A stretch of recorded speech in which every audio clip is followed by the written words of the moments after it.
Hello दोस्तों, आज हम आपको ट्रिग्नोमेट्री का परिचय बताएंगे जो कक्षा 10 के लिए बहुत ही इम्पोर्टेंट है और जो कक्षा 11 के लिए भी इम्पोर्टेंट है और कक्षा 12 के लिए भी इम्पोर्टेंट है। तो ये जो ट्रिग्नोमेट्री होता है बहुत ही इम्पोर्टेंट टॉपिक होता है और चैप्टर बहुत इंपॉर्टेंट होता है क्योंकि एसएससी जो सीजीएल का एग्जाम देते हैं, एमटीएस का एग्जाम देते हैं, उसमें ट्रिग्नोमेट्री के क्वेश्चन जरूर पूछे जाते हैं। तो उसकी जो शॉर्ट ट्रिक होती है वहां पे यूज होती है। तो सबसे पहले शॉर्ट ट्रिक हम तभी यूज कर सकते हैं जब हमें बेस पता हो, बेसिक नॉलेज अगर हमें होगी तभी हम उसमें क्या कर सकते हैं, ट्रिग्नोमेट्री की शॉर्ट ट्रिक लगा सकते हैं। ठीक है दोस्तों, तो कैसे करते हैं जरा ध्यान से देखिएगा। अगर आप मेरे चैनल पर पहली बार आए तो चैनल को सब्सक्राइब करें, लाइक करें और बेल आइकन को जरूर प्रेस करें जिससे कि नया नोटिफिकेशन आपको तुरंत मिले। ठीक है दोस्तों, तो आप मुझे जानते हैं, मेरा नाम है साकेत और आप देख रहे हैं मेरा चैनल Pi2Zero। चलिए शुरू करते हैं।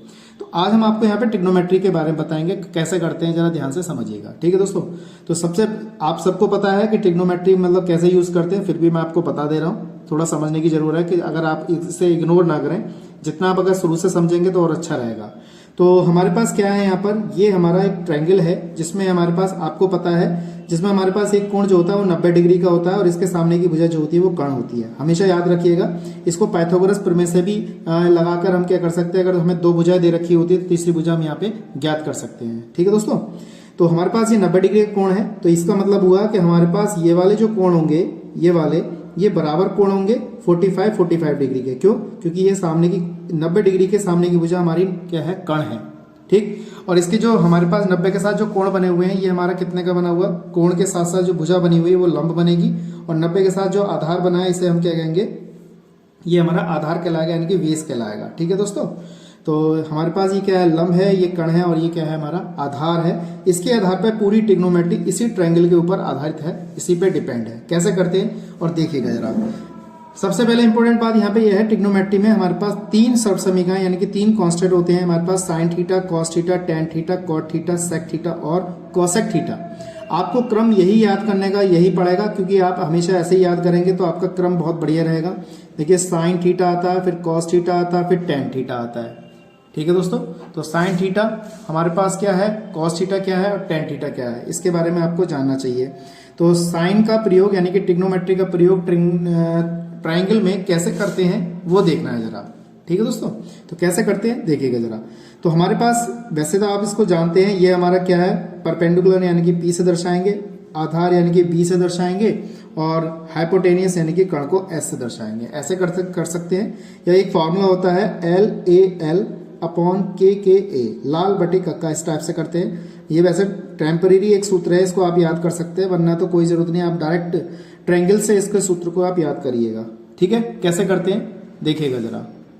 साइन थीटा है हमारे पास, तो देखिएगा जब हम ऐसे चलते हैं तो लंब बटे कर्ण आता है, तो लंब ये आ गया, कर्ण ये आ गया, लंब और ये कर्ण। तो इसको हम क्या लिख सकते हैं, हमारे पास यहाँ पे ये लंब हो जाएगा और ये हमारा क्या आ जाएगा, कर्ण आ जाएगा। ठीक है दोस्तों, और लंब को हम क्या कर सकते हैं, P परपेंडिकुलर बोलेंगे और कर्ण को यानी कि H बोलेंगे। समझ में आ गया? तो इस टाइप से हम लिख सकते हैं, या फिर आप इससे लिख सकते हैं लंब और बटे में कितना कर्ण। आप कैसे भी लिख सकते हैं, आप ऐसे याद कर लीजिए, ऐसे याद कर लीजिए या ऐसे याद कर लीजिए, बात एक ही है, आपके ऊपर डिपेंड है। ठीक है दोस्तों, इसके बाद हमारे पास जब हम इधर को चलेंगे तो ये साइन हो गया, कॉस आधार बटे कर्ण। कॉस होता है आधार और बटे में कितना आएगा, कर्ण। आधार ये आ गया और कर्ण ये आ गया, तो हम इसको A लिख देते हैं आधार को, और ये कर्ण को क्या लिख सकते हैं, हम K लिख सकते हैं। ठीक है दोस्तों, उसके बाद हमारे पास टेन है। टेन होता है साइन कॉस हो गया टेन, लंब बटे आधार, तो लंब ये आ गया और आधार ये आ गया, तो इसको लिखेंगे हम लंब बटे आधार, इस टाइप से लिख सकते हैं। ठीक है दोस्तों, इस प्रकार से आगे क्या है हमारे पास, कॉट थीटा है। अब देखिए हमारे पास टेन का उल्टा कॉट होता है, आधार यहाँ पे लिखा है लंब बटे आधार, तो कॉट को लिखेंगे हम आधार बटे लंब, इस टाइप से लिखेंगे। ठीक है, उसके बाद सेक दिया है, यानी कि कॉस का उल्टा सेक होता है, तो इसे हम कर्ण बटे आधार लिख सकते हैं। यहाँ लिखा है आधार बटे कर्ण, यहाँ लिख सकते हैं कर्ण बटे आधार। अब साइन जो है कोसेक का उल्टा होता है, तो यहाँ पे लिखेंगे कर्ण बटे लंब। ठीक है दोस्तों, तो मैं समझता हूँ ये चीज आपको अच्छी तरह समझ में आ गई होगी। अब बात करते हैं अगला, जो अगले ट्रिग्नोमेट्री के फॉर्मूले होते हैं, साइन थीटा कॉस थीटा। आप सोचे होंगे सर यहाँ पे भी ये लिखे हो, यहाँ पे भी लिखे हुए, लेकिन यहाँ पे क्या है उसके बारे में मैं बता रहा हूँ। साइन किसका उल्टा होता है, कोसेक का, तो हम साइन को कोसेक करके लिखेंगे यहाँ पर। तो साइन थीटा जो होता है वो होता है 1 अपॉन कोसेक, मैंने यहाँ पे लिख दिया इस टाइप से। आप इसको याद करेंगे तो और अच्छी बात है, भूलेंगे नहीं आप। कॉस किसका उल्टा बताया मैंने, यहाँ पे सेक का उल्टा बताया, तो इसको मैं लिखूंगा 1 अपॉन सेक थीटा। ठीक है दोस्तों। टेन जो है कॉट का उल्टा होता है, तो इसे हम लिखेंगे कॉट थीटा। समझ में आ गया। टेन को हम लिख सकते हैं डायरेक्ट, हम इसको टेन को जैसे हमने कॉट थीटा लिखा है तो हमने इसको 1 कॉट लिख दिया, तो इस टाइप से लिख सकते हैं। हम इसको यहाँ पे sine theta upon cos theta करके भी लिख सकते हैं। ठीक है दोस्तों, ये बात आपको ध्यान में रखनी है। ये है हमारे पास कितना है यहाँ पर कॉट किसका उल्टा हो जाएगा, टेन का, तो हम यहाँ पे लिख सकते हैं टेन थीटा इस तरीके से।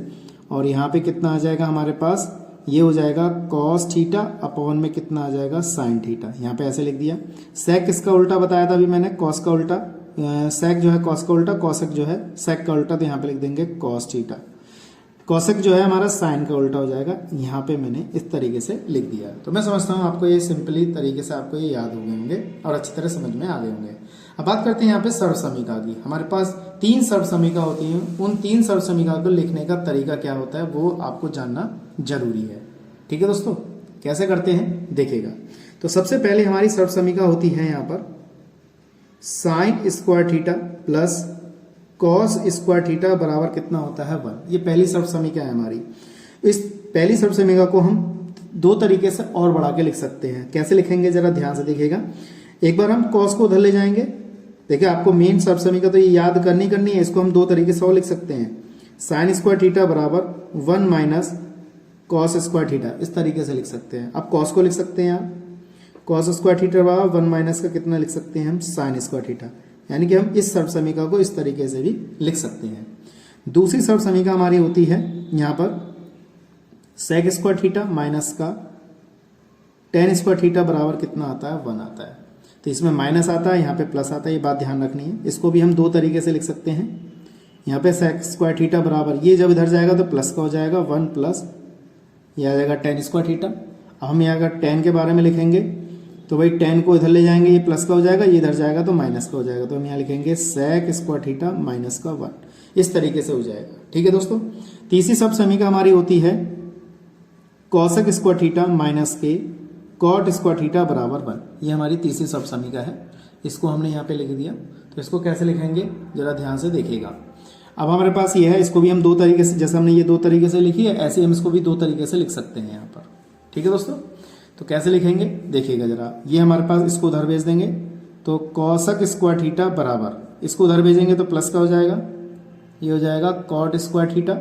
अब इसको इधर हम जब कॉट की वैल्यू निकालेंगे तो इसको 1 को इधर भेजेंगे तो माइनस का हो जाएगा कॉसेक स्क्वायर थीटा माइनस का 1। तो हमने इसको भी क्या किया, 2 तरीके से यहाँ पे लिख दिया। तो हाई स्कूल में मेन पर्पस है इसी चीज का। एक फॉर्मूला और है हमारे पास ट्रिग्नोमेट्री का, इसी पेज पे आ जाएगा, मैं यहाँ लिख देता हूँ। आपको याद रखना है साइन 90 माइनस थीटा बराबर कॉस थीटा होता है। साइन 90 माइनस थीटा बराबर क्या होता है, कॉस थीटा होता है। कॉस 90 माइनस थीटा बराबर हमारे पास होता है sine theta. Ten 90 minus theta बराबर होता है कॉट थीटा। ठीक है दोस्तों। और कॉट 90 माइनस थीटा बराबर होता है टेन थीटा। और सेक 90 माइनस थीटा बराबर होता है हमारे पास कॉसेक थीटा।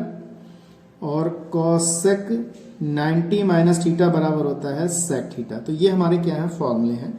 तो ये पूरी हाई स्कूल की जो ट्रिग्नोमेट्री है वो इन फॉर्मूलों पे आधारित है। तो आपको ये फॉर्मूले अच्छे तरीके से याद होने चाहिए। ठीक है दोस्तों, मैं समझता हूँ आपको ये अच्छी तरह समझ में आ गया होगा।